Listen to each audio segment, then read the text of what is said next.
अस्सलामुअलैकुम, वेलकम है आप सभी का इस नई वीडियो में। तो आप सभी जानते हैं कि आज क्लास 10th का पेपर था, तो इस वीडियो में मैं आपके साथ बी और सी सीरीज़ का सॉलिड पेपर लेकर आया हूं। इससे पहले वाली वीडियो में हमने आपके साथ ए सीरीज़ का पेपर डिस्कस किया है। अगर आपने वो वाली वीडियो नहीं देखा तो ज़रूर जाके ए सीरीज़ का वीडियो देख लेना, मैं डिस्क्रिप्शन में लिंक उसकी दे दूँगा।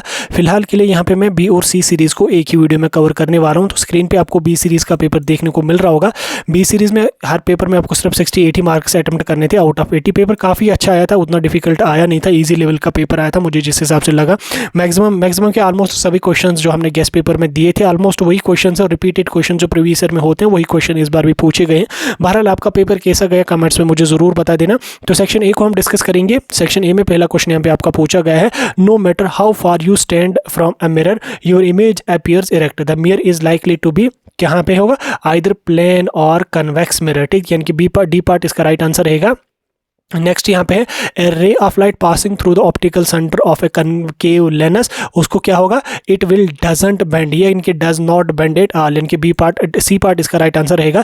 नेक्स्ट क्वेश्चन नंबर 3 यहाँ पे आपका है, define dioptre of power of a lens. ठीक, dioptre of power of a lens क्या होता है, यानी कि power of a lens is said to be 1 dioptre, ये लेंस है is said to be 1 dioptre if its focal length is 1 metre, यानी कि अगर उसका फोकल लेंथ 1 मीटर होगा तो पावर ऑफ डायोप्टर क्या होगा हमारा 1 यहाँ पे होगा। ठीक, तो ये इसका राइट आंसर है। ऐसा यूनिट ऑफ रेजिस्टेंस हमारा ओम होता है। ठीक, ओम हमारा रेजिस्टेंस का ऐसा यूनिट होता है। ठीक, उसके बाद यहाँ पे नेक्स्ट क्वेश्चन आपका है, if we require maximum resistance from a number of given resistors we connect them, तो हम उनको सीरीज में कनेक्ट करेंगे ताकि मैक्सिमम रेजिस्टेंस उसमें डेवलप हो।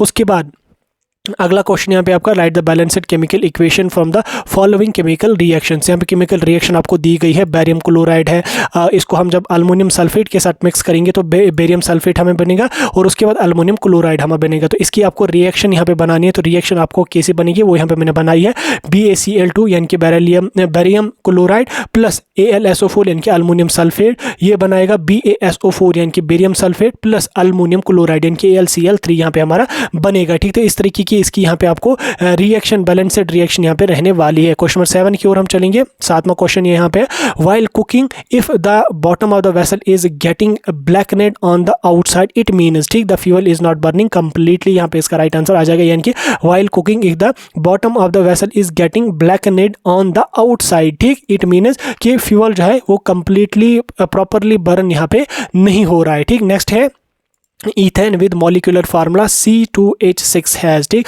उसमें क्या होगा, उसमें 7 कोवलेंट बॉन्ड्स यहाँ पे हमारी होंगी। नेक्स्ट यहाँ पे, give the example of metal which is liquid at room temperature, तो वो हमारा मरकरी होता है। मरकरी एक ऐसा मेटल है जो लिक्विड होता है कहाँ पे, रूम टेम्परेचर पे। और उसके बाद क्वेश्चन नंबर 10 है, give an example of metal which is purest conductor of heat, ये हमारा डायमंड होता है और कभी कभी मरकरी को भी हम लगा सकते हैं मे बी यहाँ पे, but exact is diamond he.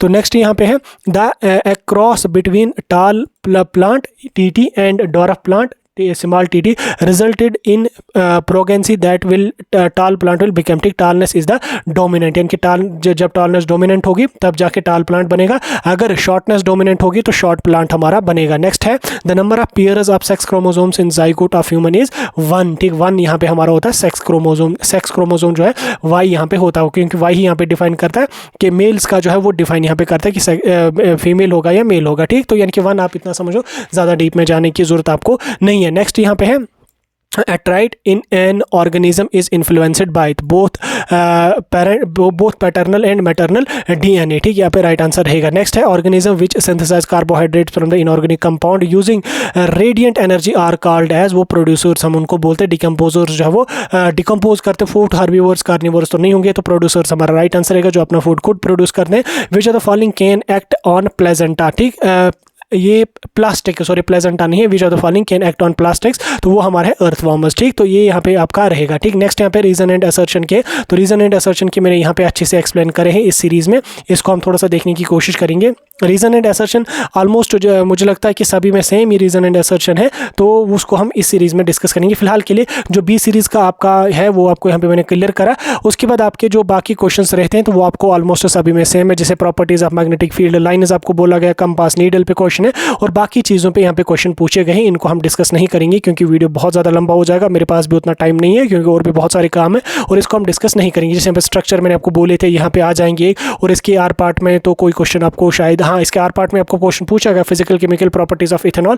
Easy है, फिजिकल प्रॉपर्टीज 5 अगर आपने लिखी है प्लस केमिकल प्रॉपर्टीज 5 आपने लिखी है, इट विल बी एक्सेप्टेड 100%, आपको बराबर 5 मार्क्स मिलेंगे। Now move to the C series question paper. इसमें हम देखेंगे रीजन एंड असर्शन को मैंने अच्छे से यहाँ पे लिखा हुआ है। तो इसमें पहला क्वेश्चन आपका क्या पूछा गया है, व्हेन द लाइट इंटर्स, पहले मैं यहाँ पे पेन का कलर थोड़ा सा चेंज कर लेता हूँ ताकि अट्रैक्टिव थोड़ा सा लगे, थोड़ा सा अट्रैक्टिव लगना चाहिए, ठीक, इसको ठीक, हाँ ये चलेगा, ठीक। When the light enters from the medium where it is speed increase it will bend always from the normal, ठीक, तो ऑलवेज फ्रॉम द नॉर्मल वो बेंड हो जाएगी। नेक्स्ट यहाँ पे रेगुलर रिफ्लेक्शन आपको पूछा गया कि रेगुलर रिफ्लेक्शन की आपको डेफिनेशन बताइए। तो रेगुलर रिफ्लेक्शन क्या होता है, it is a reflection from the smooth surface where parallel incident rays remain parallel after reflection, ठीक, तो ये इसकी डेफिनेशन यहाँ पे। What is the focal length of convex mirror whose radius of curvature is 13, यानी कि रेडियस ऑफ कर्वेचर क्या होगा 632 अगर है तो उसका फोकल लेंथ क्या होगा 16 होगा उसका, यानी कि 1 बाय फोकल लेंथ हमारा होता, तो ये हमारा आ जाएगा 16 के बराबर, ठीक। नेक्स्ट यहाँ पे 2 factors on which resistance of a conductor depend, तो ये हमारा होता है लेंथ ऑफ कंडक्टर पे, और एरिया ऑफ क्रॉस सेक्शन पे हमारी जो है वो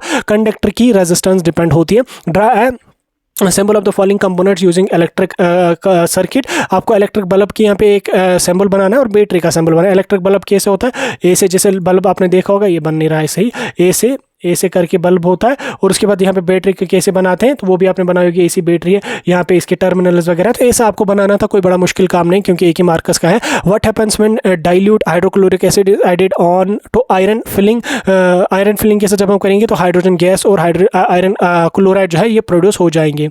नेक्स्ट है हमारा क्वेश्चन है the ore of lead is always galena, ठीक, तो ये हमारा सी पार्ट इसका राइट आंसर है। An element having the electronic configuration 284, यानी कि 2 और 8 हो गए 10, 10 और 2 हो गए 12, यानी कि hydrogen helium lithium beryllium boron carbon nitrogen ozone fluorine neon sodium, ठीक, तो ये हमारा मेटल होगा, ठीक, क्या होगा हमारा सोडियम मेटल होगा, ठीक, ये मेटल होगा या नॉन मेटल होगा, तो ये हमारा मेटल होगा, ठीक।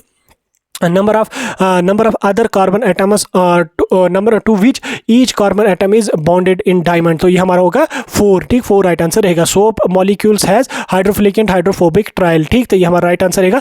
The name the radiation that are absorbed by ozone blankets, तो हमारे अल्ट्रा वायलेट होती है, तो यानी कि यूवी इसका राइट आंसर रहेगा। Name 2 basic components of ecosystem, तो वो बायोटिक एंड एबायोटिक होता है, ठीक। देन उसके बाद यहाँ पे बेसिक यूनिट ऑफ हेरिडिटी हमारा क्या होता है, जीन होता है, ठीक। नेक्स्ट हम चलेंगे हाउ डीएनए की फुल फॉर्म आपको बोली गई, what DNA stands for deoxyribonucleic acid, ठीक, सभी को ये पता है। उसके बाद यहाँ पे who is known as father of genetics, तो हमारा होता है जॉर्ज मेंडल, ठीक, मेंडल क्लासिफिकेशन वगैरह आपने पढ़ी होगी तो उसमें। उसके बाद रीजन एंड असर्शन में आपका क्वेश्चन नंबर 16 जो है, क्वेश्चन नंबर 16 का है both assertion and reason are correct and R is correct explanation of A. Question number 17 का जो है वो है A and R correct, R is not correct explanation of A. और क्वेश्चन नंबर 18 का आपका है यही A and R correct and R is correct explanation of A. Short में मैंने समझा दिया, ज्यादा टाइम वेस्ट नहीं किया इसमें। उसके बाद बाकी जो क्वेश्चंस आपके हैं वो ऑलमोस्ट सभी सेम है, इजी क्वेश्चन पूछे गए थे, कोई हाई लेवल या डिफिकल्ट लेवल के क्वेश्चंस नहीं पूछे गए थे। मुझे लगता है अभी आपको समझ आ गया होगा, आपको सॉलिड पेपर मिल गया होगा। आपका पेपर कैसा गया कमेंट्स में जरूर बताएं।